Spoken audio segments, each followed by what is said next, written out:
TV భాషలకు అతీతంగా ఇటు దక్షిణాదిలో అటు బాలీవుడ్ లో సినిమాలు చేస్తూ దేశవ్యాప్తంగా అభిమానుల్ని సంపాదించుకుంటూ సూపర్ స్టార్ గా అవతరించింది రష్మిక.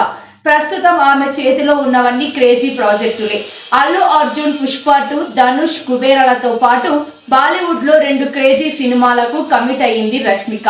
ఎంత బిజీగా ఉన్నా మంచి అవకాశం వస్తే మాత్రం డేట్స్ అడ్జస్ట్ చేసుకోనైనా ఆ సినిమా చేసేయడం రష్మిక స్టైల్. అందుకే ఆమె దగ్గరికి వచ్చిన మంచి పాత్రలు వెనక్కి వెళ్ళావు. రీసెంట్ గా అలాంటి మరో మంచి అవకాశమే నేషనల్ క్రష్ ని పలకరించింది. తమిళ స్టార్ హీరో శివకార్తికేయన్ కథానాయకుడిగా శిబి చక్రవర్తి దర్శకత్వంలో రూపొందుతున్న సినిమా ఛాన్స్ కొట్టేసింది రష్మిక.